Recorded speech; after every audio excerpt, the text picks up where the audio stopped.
Hello adventurers, and welcome back to my channel. Today we are traveling the Molas Pass and we are going from Silverton to Durango. This is going to be an interesting trip down. It's filled with twists and turns, lots of pull-offs, a few interesting stops, and some things that you might be interested in. I started off my day at the Molas Pass summit. This is an area that has a nice pull-off with restrooms. There's also a couple of other interesting things here that you might want to stop off and see. They have some signs up top. They give you a little bit more context about the area and how it was first formed. The geology here is incredible, and as you're looking throughout each of the mountains, even on a day like today where there's a lot of smoke, you can see the gorgeous layers as they have built up over time and then been weathered down. Additionally, there's a few other unique things that you will find here, including a familiar name. There is a single photographer who continues to pop up throughout different locations that we go to, not only here, but also in Yellowstone. He was known for his work. His last name is Jackson. He went throughout this entire region, kind of photographing and mapping the region so that people would have a historic record. He took his donkey up the sides of some crazy places, tent camped on the sides of the mountains, and was able to conclude that many of these areas that the miners were in were rugged and treacherous, but his recordings were some of the first recordings done during that time. He also went to Yellowstone and was one of the first photographers to record some of the geyser action that happened there. So all of that can be found right at this one pull-off as you're enjoying a walk around, just checking out the beautiful views and taking in those moments. Now, up here it is pretty windy right now, so it's a little harder to get out and just really recreate, but there's a few other places on this road that I want to take you to that I'm hoping are a little bit less windy. We're going to stop off at Andrews. Okay, here we are at Andrews Lake, and this is a day use only area. Camping is not permitted here, and you can see there's a little map that gives us some more context. There's a couple of trails here, and also this one is absolutely free. The reason I wanted to show you Andrews Lake is because this one is actually accessible to all, and they made sure that this one was, because a lot of the lakes that you go to don't necessarily have accessible areas, and this one is for physically challenged people. They have made it where everyone can come here, and so that's why I wanted to highlight it. But also it's just another beautiful stop on the Molas Pass. Mollis has several different options for lakes. I've noticed that there is Mollis Lake, there's Little Mollis Lake, there is this one, Andrews Lake, and then there's a couple of other interesting water sources also that you can have access to. So I thought as we were going down mountain, why not check them out, you know, just kind of get some ideas so that we can know what's available. Now, this one being a day use area, it's great for everyone wanting to get out and recreate. They do have signs posted near the entrance if there are any kind of fire bans or anything like that. At this particular time, everything pretty much in Colorado is under some kind of fire ban because it is just so dry. So it is posted right here close to this sign, but we're in part of the San Juan National Forest. You can see there's lots of good parking in this area, and this is the picnic parking area. So there's a couple things that I want to show you guys. It is a little less windy up here, but it's still pretty windy, but there is a trail towards some signs right ahead, and so we're going to go up toward those, find out a little bit more context, and then also see what the picnic area actually looks like. Starting off strong, we have a scenic overlook. As you can see, we are parked in this area right here. We are currently standing in this area, and we're going to go up this little path right here toward the overlook itself. Now, there is a trailhead just outside of the parking area right here, and they do have tons of areas where you can also tie up your horses, which is nice. Now, after we finish looking at the overlook, we'll drive back down and around to the parking day use that's by the lake itself, and that way we can get an idea of what that looks like also.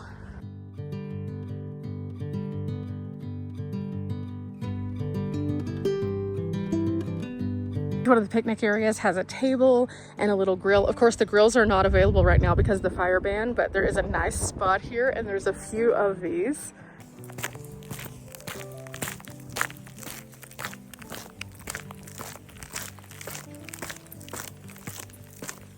Now, as we're walking through this corridor, there's also tons of places just to sit down, benches on both the right and the left, and otherwise a very accessible walk. This is a nice paved sidewalk area all the way out to the signs.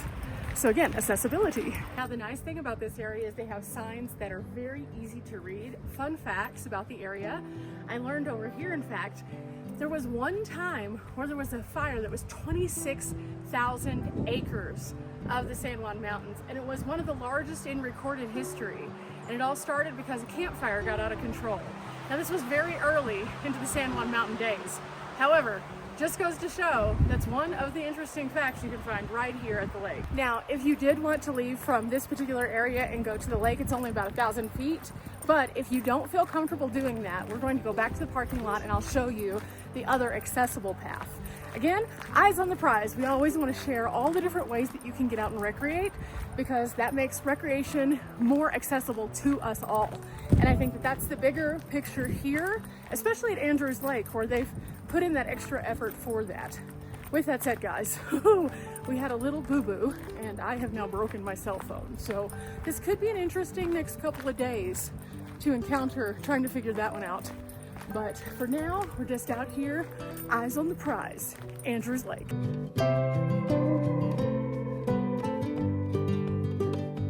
Okay, we made it here. It's really windy in the more exposed area.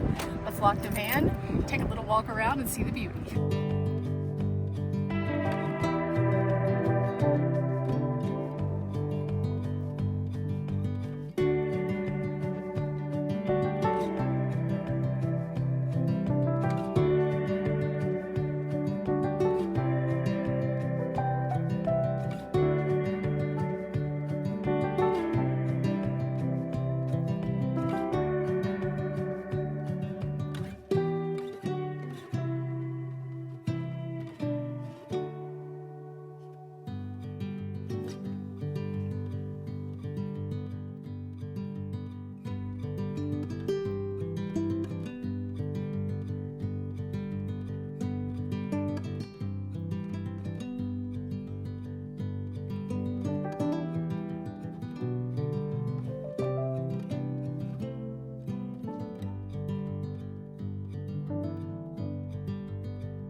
Guys, this is my phone screen.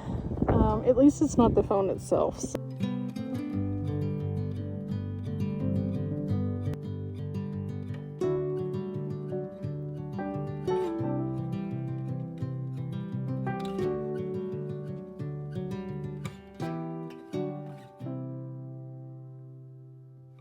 We're here exploring this beautiful Alpine lake.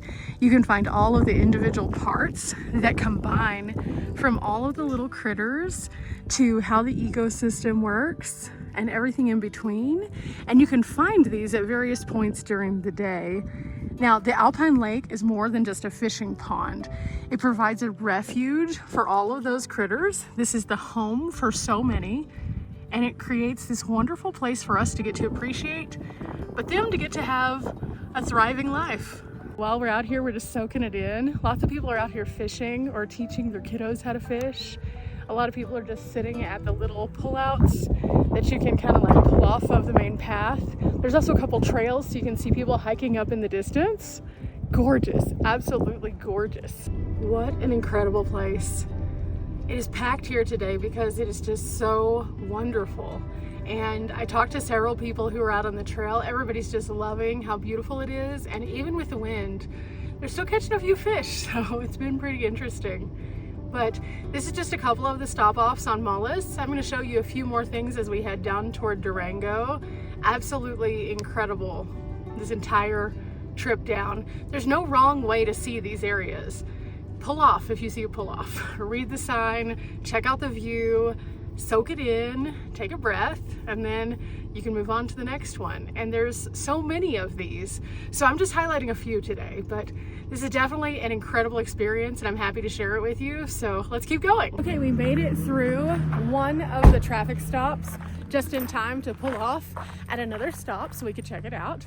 I'm gonna lock up. We're gonna go see what this view looks like. Looks like there's also a sign here. We are at elevation 10,660 feet, and this is the Coalbank Pass. It's the second highest summit on the San Juan Skyway, surpassed only by the Red Mountain Pass. And that one, of course, is on the $1 Million Highway between Silverton and Ouray.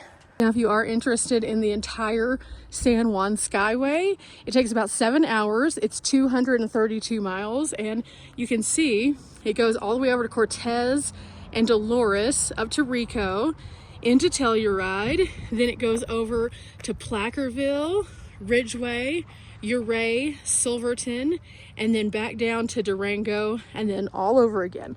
So that's kind of where we're at. Now, when we're looking out in just a moment, you can see they've dotted kind of where we are in this area. And so we should be able to walk right up here and get a great view. I love getting to take you guys on these little short day trips. If you wanted to, you could easily do this particular trip as you're going up from Durango or as you're going down from Silverton. This one reminds us that we are in avalanche country, and it is kind of crazy because as you're going down through this area, you can definitely see where they do have avalanche zones. In fact, the 550 is one of the most studied avalanche areas in the country. I learned that when we were going down the $1 Million Highway. You can see here, all of these arrows show you all of the places that they have frequent avalanches. Now, along this section also, you'll find a lot of areas that don't have guardrails for that very reason. The avalanche will go across the road, and the only way that they can plow them is if there's no rails because they're so narrow. So as you're going along, make sure you're paying attention on this stretch of road. When we get down to the overlook, you can see that you are following the path of the Ute people, and these were the original people to this area. They were here since around the 13th century. Now, these people came to this area and they migrated here, but they were somewhat nomadic, so they would move around to get to the high country and the low country depending on what season it was.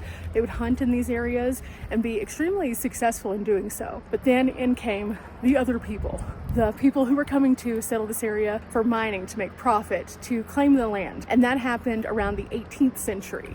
And so here we can see pieces of the past and the original tribes and how they are still in this area even today. I think that it's very fascinating to see how the history has transpired in these regions, but also how in some areas they do work together, while in others they seem to butt heads a lot more.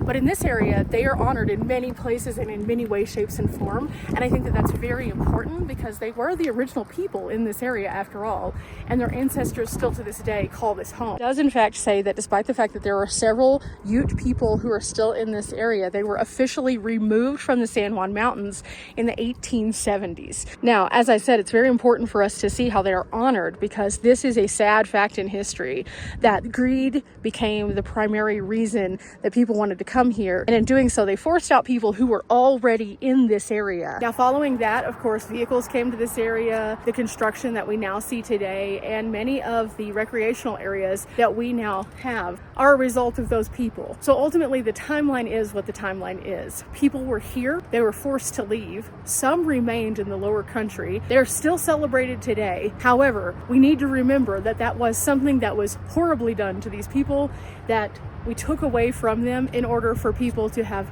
profit. In many cases, the profit went to large corporations as opposed to small people, and many people perished in the mining industry also because it was a very dangerous and hard job. So those are all pieces of context you can find right at this stop, but there's also some more. It's beautiful here, so let's check out some views and then we'll talk about that.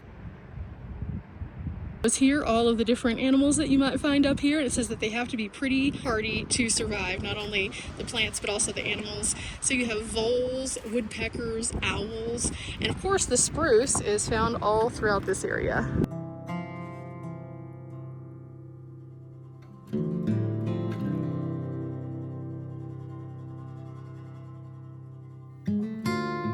Throughout time, the most important thing that we can learn is that history hasn't always been pretty. Sometimes it's been ugly. Sometimes it's had very big hiccups. Sometimes humanity comes out as this wonderful thing, and sometimes it comes out as this terrible thing. And at places that we stop, it's important for us to realize that we can see that playing out at each place through each sign.